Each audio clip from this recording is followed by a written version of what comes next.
The film opens in 1979 rural Texas, where a sheriff arrives at a horrific crime scene.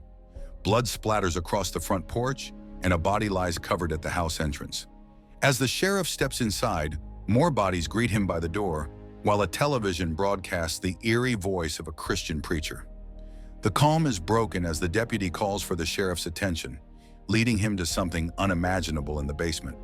Stunned, the sheriff stands frozen by the gruesome sight. The scene shifts to one day earlier.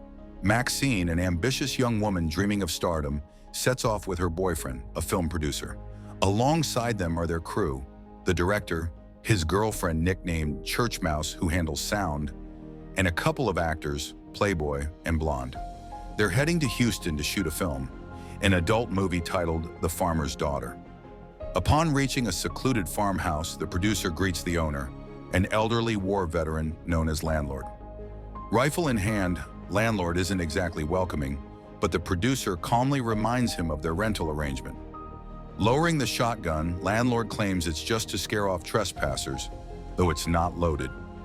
As Maxine steps out of the van, she catches the unsettling gaze of Landlord's wife, Pearl, watching her from a window. Inside the boarding house, Landlord makes his disdain for the group clear, though the crew begins their shoot regardless. Playboy and Blonde engage in an intense scene, while Maxine takes a break, stepping outside to smoke by the lake. Wearing only a jumper, she finds solace in the stillness, unaware that Pearl watches her intently from the shadows of the trees. While the producer and director argue over the film's artistic direction, with the director pushing for something more passionate, the producer insists on sticking to their formula. Elsewhere, Church Mouse quietly observes Playboy and Blonde as they bicker over who's the better performer. Back at the lake, Maxine enjoys a peaceful swim, completely oblivious to the lurking danger beneath the water. A massive alligator silently follows her, waiting to strike. Yet Maxine remains unaware as she slowly swims back to the dock, the alligator now trailing her every move. The alligator closes in, a meter away from Maxine, but she unknowingly escapes its grasp as she pulls herself onto the dock, narrowly dodging death. Meanwhile, Playboy and Blonde continue shooting the film's premise. Playboy's car breaks down, and he stumbles upon Blonde's house asking to use a phone. Blonde coyly tells him they don't have one, but invites him inside to wait for her daddy, who might be able to help. Maxine, returning from her swim, notices Pearl watching her from the porch, waving with an unsettling friendliness. Confused, Maxine walks over to the house. Pearl invites her inside, offering a glass of lemonade. Maxine gulps it down, eager to leave, but Pearl insists on walking her out. At the same time, Playboy and Blonde's scene intensifies as they act out a flirtatious exchange before her daddy returns. Inside Pearl's home, Maxine's gaze drifts to the photographs on the wall as Pearl reminisces about her younger years, sharing stories of how her husband, Landlord, survived the war and how deeply he loved her. Pearl was once a dancer, a life she had to abandon when the war disrupted everything. She guides Maxine to the mirror, urging her to look at her own reflection. Maxine reluctantly complies but grows uneasy as Pearl's hands begin to wander, touching her. Before the situation escalates, Landlord returns. Pearl's demeanor shifts immediately. She tells Maxine to leave and keep their encounter a secret. Maxine hurries back to the boarding house, locking herself in a room. She stares at her reflection in the mirror, determined, whispering to herself that she will not settle for a life she doesn't deserve. Meanwhile, Landlord enters his home and finds the 2 glasses of lemonade, realizing Pearl had a visitor. The crew moves to the barn for the next scene, where Maxine takes on the role of Blonde's younger sister. Playboy spins the tail of his broken-down car, asking for help before dark. Maxine, in character, warns him that disturbing their daddy wouldn't be wise, and offers him a ride instead. The next scene shows Maxine straddling Playboy, moaning as they simulate intimacy for the camera. Outside, Pearl watches through the window, her breath quickening as she becomes aroused by the sight. Unable to resist, she returns home and pleads with her husband to make love to her. But Landlord declines, citing his weak heart, unable to handle the intensity. Later that night, the crew relaxes. Blonde compliments Maxine's acting, hinting that she now understands why the producer left his wife for her. Church Mouse then throws out a provocative question, asking how everyone feels about watching their partners be with someone else. The producer brushes it off, saying it's just sex, as long as the camera's rolling. After the discussion, the crew continues talking about relationships and desires. They agree that it's pointless to keep arousal hidden. Everyone enjoys sex, and one day they'll be too old to enjoy it. The mood shifts when Church Mouse, normally quiet and reserved, makes a shocking proposal. She wants to be in the film. The crew falls silent, but the director immediately rejects the idea. She's his girlfriend, and he won't allow it. Church Mouse pushes back, frustrated with carrying equipment and feeling left out. She wants to be part of the movie, part of what everyone else is doing. The director refuses again, insisting they can't change the plot halfway through. But Church Mouse argues that no one cares about the plot. The viewers aren't here for a story, they're here to see the actors' bodies. The director, growing angry, claims he's making something better than porn. Church Mouse, now furious, lashes out. Why is he stopping her from doing what she wants? The producer steps in, sensing the tension. He pulls the director aside to calm him down, suggesting that Church Mouse seems serious, so why not let her try? But the director is firm. Church Mouse isn't like Blonde or Maxine. She's different, she's good. The producer smirks and tells him that none of them are good. Reluctantly, the director agrees, but the frustration lingers. As they return, the camera is handed to the director, still in disbelief. Inside, Maxine and Blonde prepare Church Mouse for her scene. Church Mouse, with newfound confidence, removes Playboy's towel, ready for the camera to roll. Later that night, as the crew sleeps, the director's anger boils over. He decides to leave, fed up with how things have changed. Frustrated and hurt, he storms toward the van, intending to leave them stranded. But as he reaches the vehicle, he finds Pearl standing in the middle of the road, blocking his way. She appears confused, and the director, despite his anger, tries to help her back to her home. Pearl remains silent, then suddenly hugs him, moaning softly into his ear. Her frail hands caress his back, and she presses herself against him.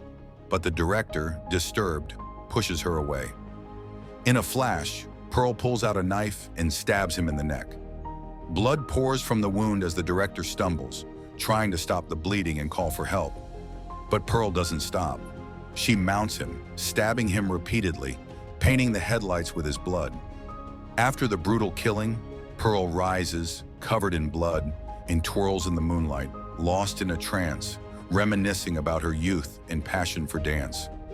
Meanwhile, back in the house, Church Mouse wakes up and realizes the director's gone. Concerned, she searches the house but finds no trace of him. As she steps outside, the producer suddenly taps her shoulder, startling her. She brushes it off and nervously tells him the director is missing. Guilt and worry cloud her mind. Did he leave because of her? She fears he's upset about her joining the movie. The producer reassures her, calming her down, and they decide to search for him together. The producer heads to the barn to search for the director, dressed in only his underwear. As he looks around, he steps on a nail, wounding his foot. Wincing in pain, he notices shadows passing by the barn's walls. Curious, he peers through a hole in the wood. Suddenly, his view is blocked. Before he can react, a sharp object pierces through his eye, killing him instantly. At the same time, landlord emerges from the shadows, searching for his wife, Pearl. Spotting Church Mouse, he asks for her help, pleading with her to retrieve another flashlight from the cellar. Worried about Pearl possibly injuring herself in the dark, he begs for her assistance. Reluctantly, Church Mouse agrees and heads to the basement, where she quickly finds the flashlight. While Pearl is in the barn, holding a pitchfork, she stabs the now lifeless producer, her madness deepening with every act of violence. Back in the cellar, Church Mouse, flashlight in hand, tries to return upstairs only to discover the door locked from the outside. She pounds on it, calling for landlord, but there's no response. Frustrated, she descends back into the basement, looking for another way out. In her search, she stumbles upon a horrifying sight. A dead, naked man hanging from the ceiling, his body rotting and covered in wounds. Meanwhile, in the house, Playboy and Blonde wake up to the sound of creaking doors. While Blonde drifts back to sleep, Playboy goes to investigate. He spots landlord outside searching for Pearl. Playboy, unaware of the danger, changes his clothes and joins landlord in the search. The two men eventually decide to split up, but Playboy is oblivious to the lurking menace. Pearl has snuck into Maxine's room. Pearl, naked and deranged, slides into bed beside Maxine, caressing her with bloodied hands, leaving streaks of red across her skin. Elsewhere, Playboy stumbles upon an old submerged car in the middle of a pond, triggering his suspicions about the elderly couple. Just then, landlord appears in front of him, rage burning in his eyes. He accuses Playboy of behaving like the last guests who stayed at their house, walking around naked, tempting his wife. Playboy tries to brush off landlord's accusations, but it's too late. Landlord raises his shotgun and pulls the trigger, killing Playboy on the spot. Back at the house, Maxine suddenly wakes to the horrifying realization that Pearl is in bed with her. She screams in terror, her cries waking Blonde. Rushing to help, Blonde opens the door, only to be met with the shocking sight of a naked and blood-covered Pearl standing before her. Pearl walks away from Maxine like nothing happened, leaving Blonde to run to her friend, who frantically tells her how Pearl was touching her in her sleep. Meanwhile, Church Mouse, trapped in the basement, finds a small axe. Desperate to escape, she uses it to hack at the door, making enough space to reach the doorknob. Just as she's about to free herself, landlord returns, smashing her hand with the butt of his shotgun. She cries out in pain, but he threatens her, ordering her to stay silent as he turns on the TV to drown out her screams. Maxine goes to the bathroom to collect herself, while Blonde steps outside in search of Playboy. Instead, she finds Pearl standing naked at the dock's edge. Worried that Pearl might fall, Blonde runs to her and wraps a blanket around her, trying to guide her back home. But Pearl slaps her in the face and insults her. Shocked and hurt, Blonde tries to leave, but Pearl blocks her path and suddenly shoves her into the water. The moment Blonde hits the water, the lurking alligator strikes, pulling her under. The water quickly turns crimson with her blood as Pearl watches the gruesome scene unfold, indifferent to the horror she caused. Landlord arrives and the two quietly head back to their home, leaving Blonde to her fate. After cleaning the blood off her body, Maxine starts searching for her friends. Unbeknownst to her, the elderly couple has already returned to the house and entered her room, expecting to find her there. They sit on the bed, reminiscing about their sex life, lamenting how they haven't been intimate for a long time. Landlord tells Pearl she's always been special to him, and even now, despite her age, he still finds her beautiful. Pearl, fueled by his words, pleads with him to make her feel young again. She persuades him that his heart is strong enough to handle it, and soon the elderly couple begins an awkward, disturbing lovemaking session. Maxine, hiding under the bed, listens to every word, cringing at Pearl's passionate encouragement. As soon as she sees an opportunity, Maxine slips out from under the bed and flees. Rushing outside, Maxine reaches the van, only to discover the mutilated body of the director.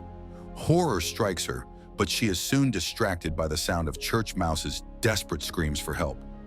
Maxine rushes into the elderly couple's house and finds Church Mouse locked in the cellar. She tells her to be quiet while she works to unlock the door. Once freed, Maxine urges Church Mouse that they need the keys to the couple's truck, but Church Mouse, panicked, refuses to listen and bolts toward the door. The moment Church Mouse steps outside, Landlord is waiting and pulls the trigger, killing her instantly. Maxine hides as the elderly couple drags Church Mouse's body inside. But to their shock, Church Mouse's body twitches, startling Landlord and causing him to suffer a fatal heart attack. The scene grows tense as Pearl cradles her husband's lifeless body, mourning his sudden death. From her hiding spot, Maxine emerges, pointing a pistol at Pearl. She demands the truck keys, and Pearl, now broken and angry, tells her they're in the kitchen. Maxine retrieves them, but as she returns to the front door, Pearl spews venomous insults, calling her a and claiming that Maxine will end up just like her, old, forgotten, and bitter. Maxine, unfazed, responds with icy determination. "I'm a star," she says, "and the world will soon know my name. I will not accept a life I do not deserve." Her words echo those of the preacher playing on the television inside, adding an eerie resonance to the moment. She pulls the trigger, but to her shock, the gun is empty. Seizing the opportunity, Pearl grabs the shotgun and fires a shot. Maxine narrowly dodges the bullet, but the powerful recoil throws Pearl outside, where she lands with a sickening thud, breaking her hip. As Pearl writhes in agony, calling for help, Maxine coldly watches her. Without a word, she climbs into the truck, starts the engine, and runs over Pearl's head, crushing the last breath out of her. As dawn breaks, the television continues playing the preacher's sermon, revealing that the man on the screen has been searching for his missing daughter, Maxine. The film closes with the arrival of the police at the grim crime scene. One officer finds the camera used to shoot the porno film and wonders what kind of footage it contains. The sheriff, surveying the carnage, grimly replies, "It might be a twisted horror movie." Thanks for watching. Stay safe and enjoy your day.